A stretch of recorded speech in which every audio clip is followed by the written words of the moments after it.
We are teaching.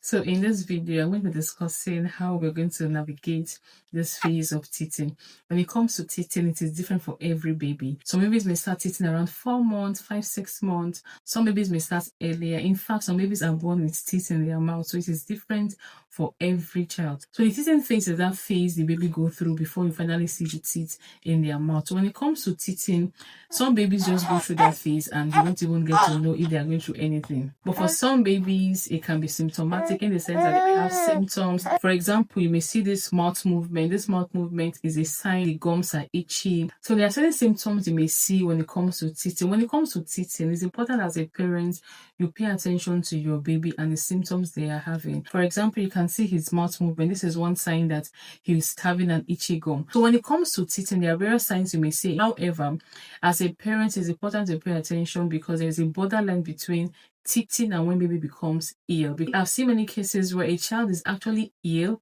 and the parent is not aware because everybody around them is telling them, oh, he's teething, and the child is actually ill.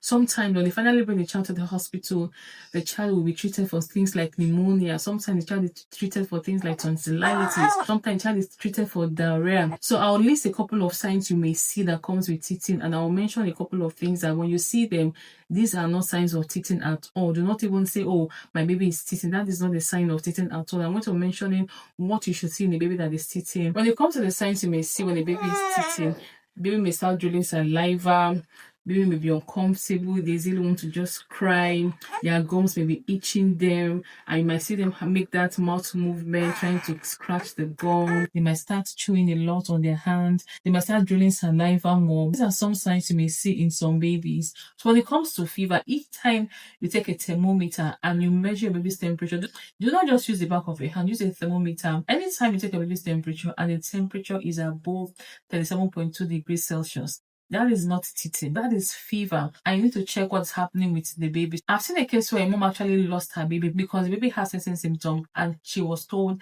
it is just teething. Everybody around her was just saying that it is teething. 1 day, 2 days, weeks passed by, and before you know it, she lost the baby. So when it comes to teething, your baby running temperature is not teething. When you're taking your baby's temperature and you're seeing anything above 37.2 degrees Celsius, that is not teething. So another question is, what about diarrhea? When it comes to diarrhea simply means the baby is passing loose stools. These loose stools can be up to 6 times in a day. That is not a sign of teething. However, diarrhea can be common in the period babies are teething. And this is because in that phase when they are teething, they tend to put things in their mouth. Or babies who are already crawling, they can pick stuff around the house and just put in their mouth. If hygiene is not intact, these are things that can put your baby at risk of diarrhea. It doesn't mean that the teething process itself is causing the diarrhea.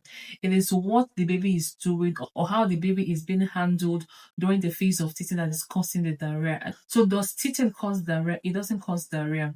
So when you see a baby having diarrhea, that baby needs to be managed because diarrhea is one common cause of low body water in babies, which can be very, very dangerous. Baby losing weight, baby is not growing, baby is not attaining milestones. These are things some parents have been told, oh, it just the teeth, not teeth, they worry. No, these are not signs of teething. These are signs that should be checked, and it should be checked as early as possible. So when it comes to teething, these are things you should pay attention to, know what is normal and know what is abnormal, because oftentimes a baby might actually be teething, and that period of teething, baby is not actually sick. So you think, oh, it is the teething that is making the baby sick. No, teething is normal. It's a normal developmental process babies go through. So a baby should not fall ill.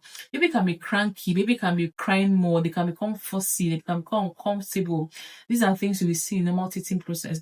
But if you're seeing that baby is crying non-stop, baby is not eating at all, baby is not feeding well at all, baby is losing weight, baby is having diarrhea, running fever, baby is having catarrh, cough, baby is even having eye discharge, these are not signs of teething. When it comes to teething, how do you handle it? What baby actually needs is tender, loving care. You cuddle more, you make them more comfortable. Anything that will irritate them, ensure you're taking those things off. That's in the period with sweating. For example, if the weather is hot, no overwrap your baby. It can make them uncomfortable. If their diaper is soiled, don't just leave them like that. These are things that can make your baby very, very uncomfortable. Laden with the discomfort with the teething, your baby will just want to explode. Ensure the room is conducive. Ensure they are not sweating. You can massage the gum. When it comes to massaging the gum, wash your hands. If if hygiene is not intact, this can cause diarrhea. Wash your hands, use one of your finger and just press gently, slide around it, the upper gum and lower gum. That can help with the soothing. You can get a soft napkin, you soak that in water and put in the fridge, or you can just put it in cold water and squeeze out. You can use that to also massage the gum. Another question is, what medication should I use? What teething medication should I use?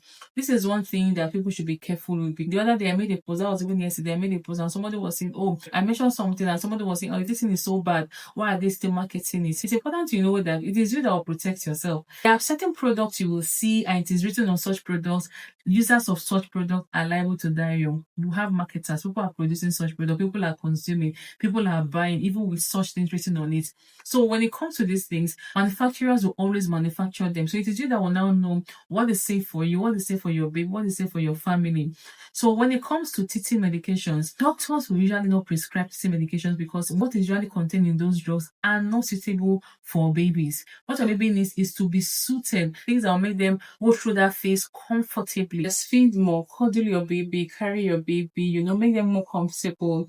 Those are the things that are really helpful. If what they are wearing is soaked in saliva, you need to change it often because these are things that can even cause them a rash. And that is why sometimes you can see babies when they are teething, they can start having a rash around the mouth area, around the jaw area, around the chest region, because there are areas constantly having contact with saliva as the baby is drooling. So ensure you're wiping up gently, ensure you're changing their clothes when it is soaked in saliva. Pay attention to hygiene, make your baby as comfortable as possible. Ensure you're feeding. If you're breastfeeding, continue to breastfeed regularly. If you're formula feeding, continue to do that. These are things that are really helpful when it comes to teething. So I hope this is helpful and I hope to see you in the next video. Until then, bye.